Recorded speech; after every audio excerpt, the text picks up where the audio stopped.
Eu conheço essa voz. Versão brasileira PUC-Rio. A dublagem começou em 1960. Em preto e branco. O público reclamava muito porque a legenda vinha embaixo em letra branca e ela começava aqui cortada e passava do vídeo aqui. Você sempre perdia muito da história.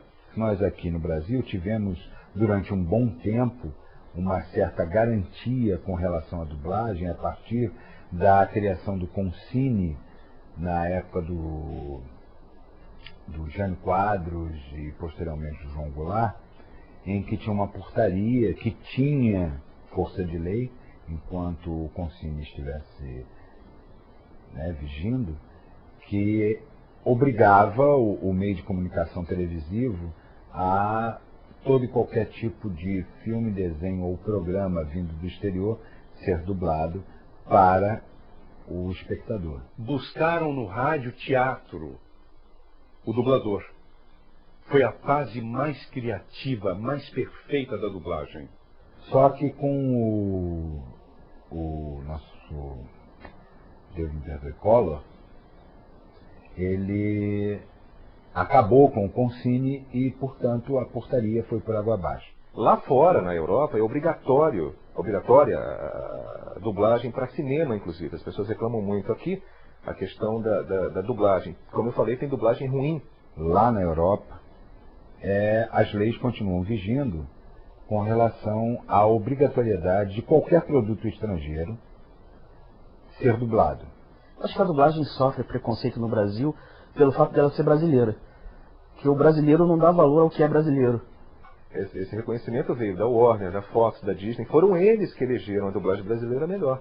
Então, como é que para os gringos nós somos um dos melhores do mundo e para o povo brasileiro nós somos ruins? Na minha opinião, os melhores dubladores estão aqui. Tive contato com muitos deles, né? Marco Antônio, Márcio Seixas, o Isaac Davi, o Davi Castro. Trabalhei com esses caras e realmente é ali que eu vi que a dublagem brasileira é a melhor realmente que existe. Não tem coisa igual. Só se percebia que o filme é dublado quando ele era mal dublado. Que aí a boca mexia, ficava fora o som. A saída de fita dublada era imensa. As pessoas procuram dublado. Agora o DVD é diferente, né? Você vai para sua casa e opta. Mas, assim, uma vez eu conversei com uma pessoa de uma locadora e ela estava falando que realmente as pessoas procuram muito dublado, mas ninguém assume.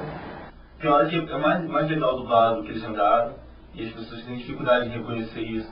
Muita gente, eu acho que fala às vezes, aquele filme tá mal dublado, mas por que tá mal dublado? É porque eu queria ver a voz em inglês. Ouvir um filme falado em francês é bom. E aí você lê a legenda, né? Do que você havia aquela coisa toda com aquelas pessoas com aquela vozinha chata. Eu odeio filme dublado. Odeio filme dublado, assim. Acho que tem umas dublagens que ficam horríveis. Vão pagar por isso. Para qualquer pessoa que tenha preconceito contra a dublagem, que quiser saber a opinião do americano, que é um profissional em tudo que ele faz em matéria de cinema, elogios, cartas, comunicados oficiais da direção de Walt Disney, elogiando o nosso trabalho como profissionais. Mas basta sair uma dublagem errada, feita em um outro lugar, que o autor daquela nota ou da reportagem no jornal taxa a dublagem como uma coisa desnecessária e até prejudicial à educação no Brasil. Tem coisas bem dubladas e tem coisas que eu assisto dublado que eu falo, não, que horror, que horrível isso. É muito difícil você ter uma dublagem que seja, todos os filmes que sejam 100%. Há um tempo atrás, acho que era TNT, vivia cheio de dublagem feita em Miami. O que acontecia? Várias pessoas que eu conheço diziam, não, eu morava em Miami e aí as pessoas, você fala português, vem dublar, que é isso? Não, é fácil. Você tem casos na dublagem de famosos que ficaram bons. E também tem casos que não ficaram bons. O dublador, o famoso é chamado porque ele é famoso. Ele não é chamado porque ele é um bom dublador. Recentemente correu uma notícia de que um ator de grande projeção ganhou $100 mil para fazer a parte dele. Sendo que para dublar uma produção toda de Disney, o preço total de 20 ou 15 dubladores não chega a 7, 8 mil dólares. Todo o elenco. Olha, tem 3 exemplos aqui que eu vou citar que não tiveram famosos e que lucraram muito, principalmente em DVD. O Rei Leão, Procurando Nemo, Os Incríveis. Os Incríveis, então, vendeu DVD feito água, né? Então a gente tem muitas severas e grandes limitações com relação à expressividade e que as pessoas que têm preconceito com relação à dublagem se utilizam dessas limitações para nos depreciar com relação a isso. Que é o caso, por exemplo, nós temos um filme em que a história se passa no meio do tráfico de drogas do Harlem, em Nova York. E aí a gente é obrigado a chamar o cara de bastardo, entendeu? Quando para nós bastardo não tem o menor peso, entendeu? Seria o mais coerente, seria o filho da puta, entendeu? E outras e tais expressões, como, por exemplo, só passamos a poder usar a expressão bunda na metade da década de 90. Dependendo do estúdio que a gente for gravar, for dublar, então você não pode falar coisas do tipo: nossa, como tá quente, nossa lembra Nossa Senhora e ofende algumas religiões. Você não pode falar, vai ser proibido. Se o dublador se recusar, é substituído na hora por outro. Quando eu era pequena, eu ficava assim, pegando os furos das coisas. Tipo, o cara falou assim, eu não disse? Aí o outro falou, falou. Não, quando eu botar, eu não disse, você vai me responder, disse. Hoje em dia eu tomo muito cuidado com essas coisas assim, às vezes são detalhes, mas que você não responderia daquela forma.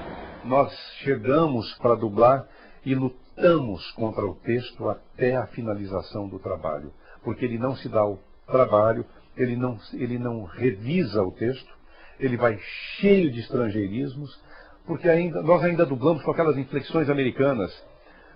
Não banco espertinho comigo.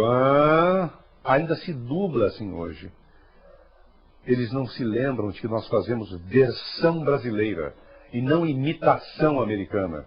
Hoje em dia está muito assim aquela coisa padaria, embrulha e manda, aquela coisa muito rápida, você não tem tempo, a gente recebe o texto na hora de gravar, ensaia e grava. Você não tem uma preparação. Quando a gente dubla, primeiro é gravada a voz, depois vem o ME, que é música e efeito, né?